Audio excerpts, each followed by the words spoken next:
What's going on, people? Welcome back to Tentwa Talks Football, or rather Tentwa's on the road.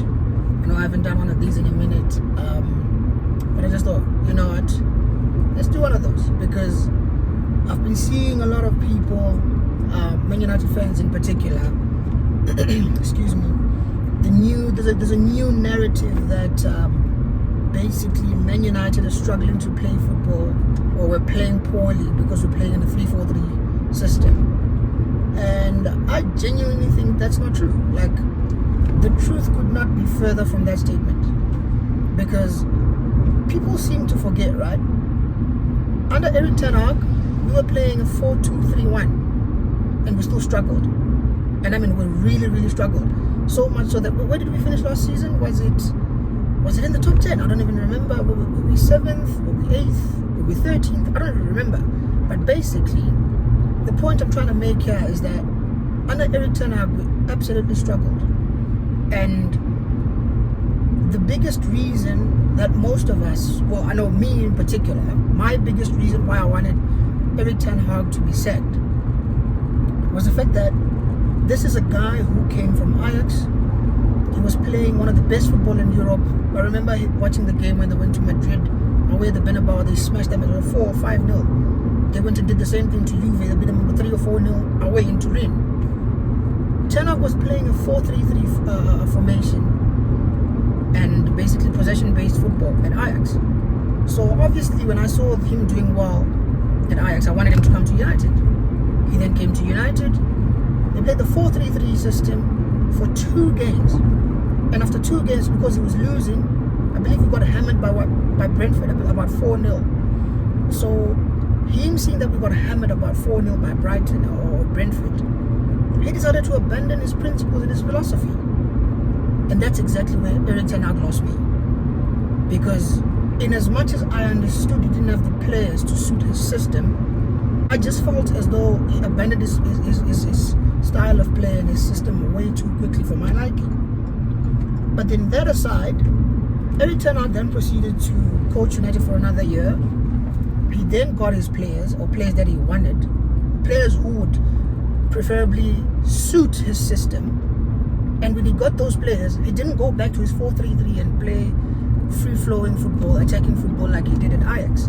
If anything, ten Hag told us that he was never going to play the football that he played at Ajax because basically he didn't have the players. So I said, this guy is mad. He's given you the players you wanted, the players that suit your system. So for you to now tell us that you can't play the football you play at Ajax is ridiculous. Now, I know people will be saying to me, why the hell am I talking about ten Hag? Ten Hag's gone. The reason I'm talking about Erik ten Hag is because I'm seeing Man United fans now cry again online, on Twitter and wherever, saying that Ruben Amorim needs to abandon his principles. He needs to abandon his 3-4-3. And I'm thinking that's a load of rubbish. We cannot be asking a new manager to do the same thing that got the previous manager sacked, which is to abandon his principles and his philosophy or his style of play. Because the whole reason why we brought Ruben Amorim to Manchester United is because he was playing brilliant football with Sporting Lisbon. So he's here now. We can't ask him to change the system. And guys, let's not act like 3-4-3's never worked in England. Because the last time I checked, Chelsea Football Club under Antonio Conte won a Premier League title in the Premier League. They won a Premier League title in this very Premier League. The very same Chelsea, under a different manager, in Thomas Tuchel, they went on to win the UEFA Champions League. So we've got evidence here that the 3-4-3 can work in England and in Europe. Because don't get me started about how teams in Italy use the 3-4-3 to win the Scudetto or the Serie A title, because they do it all the time. Conte is about to win the league in Napoli this season. I'm not quite sure what formation he's playing, but I bet a lot of money that he's on a 3-4-3. I'm sure when he won titles, back-to-back titles with Juve, he was playing with a 3-4-3. Now, this formation can work both in England and abroad. But when it comes to England, again, I've given you guys 2 examples. The Chelsea won the Premier League title under Antonio Conte, and they won the Champions League under Thomas Tuchel. So those are 2 different managers who have come to England, played the 3-4-3, and have managed to be successful. Now, This fan base needs to chill. Honestly, you lot need to chill, relax. The guy's not even been here for 6 months, and some of you are already calling for his head, which I find that to be flipping idiotic, because what do you mean Amorim should be playing good football? Look, I get it. He can't get away with murder. He can't be making stupid decisions, playing players out of position, because that's just suicidal on his part. So that part I won't defend him. But to say that Amorim should already be playing absolutely brilliant football, attacking football, absolutely dominating everyone, that's nonsense. What I will say is the football he's been playing of late has not been good enough. In fact, far from it, it's been poor, it's been terrible. We need to improve. I get that, I'll agree with that, I'll admit to that. However, we cannot and should not be demanding swashbuckling football already, because it's just impossible. The guy has only been given one 20-year-old signing in Jeremy Doku. Of course, he's being stupid playing him in the right side. I know he played some of his games for Lecce on the right, and he's very versatile. But everyone can see we're crying out loud for a left wing back, and we've signed one. So Amorim, stop being stupid, and now playing the left wing back on the right and the right wing back on the left, because it's confusing everybody. Play players in their position. That's all he needs to do. But again, my biggest thing about this video was, let's not act like the 3-4-3 cannot work in England, because it can. So for people to make it seem like it doesn't work, it's a ridiculous notion, if you ask me. Fans, Man United fans in particular, I can understand rival fans laughing at us, cooking us, oh, you're 13th, Amorim found you in 13th and you're still in 13th even now. Cool, I can take it from rival fans, because they're rivals. They're not supposed to support us. If anything, they're supposed to cook us, because we've been rubbish. So I hear it.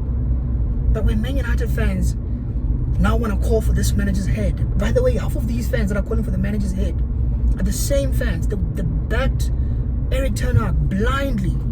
A man who spent more than £600 million, got given a squad of players. Apparently he signed about 18 players in his tenure. This guy, Amorim, has only signed one player. Don't tell me about Diego Leon, because he's back on loan in Paraguay. Don't tell me about Heaven. The kid is 18 years old. We don't even know if he's going to get that much game time in the first team. My camera decided to do a madness, so I had to cut the video and basically, continue from where I was. But basically what I was saying in the last part of the video was, Amorim's only been given Diego Leon and Aiden Heaven. These are two young kids who, Leon is back on loan at Paraguay, and Aiden Heaven is a young kid who's only 18. So we're not even sure how much game time he's got. But the main point of this video is, I was trying to emphasize that Ruben Amorim needs to stick to the 3-4-3. The players who are good enough will show themselves, and those who are not good enough, or who feel like they're not suited to the system, they can leave. Honestly, they can leave, because what we're not going to do is to rush this manager to deliver success without the ingredients that he needs. Every manager, I don't care whether you're Pep Guardiola, Arsene Wenger in his prime, whoever, good managers, unless if you're Sir Alex Ferguson, who was just a goat because he was able to deliver titles with, obviously he had a good bunch of players, but he also had some decent players like your Darren Fletchers and Park Ji-sung. Those are decent players, your West Browns, John O'Shea's. But at the same time, he still had the likes of Cristiano, Nani, Berbatov, Rooney. He had some world-class players and some random or average players who worked out for the team.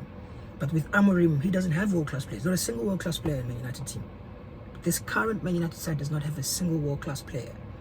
So let the manager be backed first. Let him get the players he feels will suit his system and his style of play. Let him continue playing with the 3-4-3.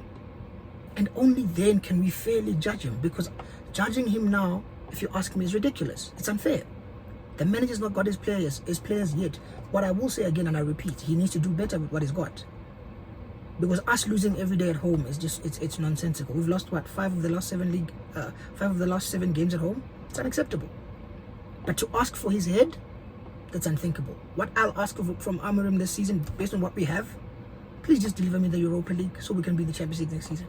Win me the Europa League, and if we're lucky, maybe even add an FA Cup. But I'm not really bothered about the FA Cup. Just get me the Europa League, and then in the summer we'll hopefully Ineos back him, get him the players he wants and needs for his system, and then we'll take it from there. But other than that, guys, I just thought I should let people know. I just thought I should talk about this 3-4-3 nonsense. Oh no, the 3-4-3 doesn't work in England. Chelsea won the league title and the Champions League with it, so it definitely does work in England. 2 different managers won in England. So yeah, those are my thoughts really. Let me know what you guys think. Do you think I'm delusional, like the sample size for the 3-4-3 working in England is too small? Let me know what you guys think. Whether you're a Man United fan, rival fan, just let me know what you think in the comment section. And yeah man, if you haven't already, please like the video, share the video, subscribe to the channel, and I'll see you guys soon. Peace.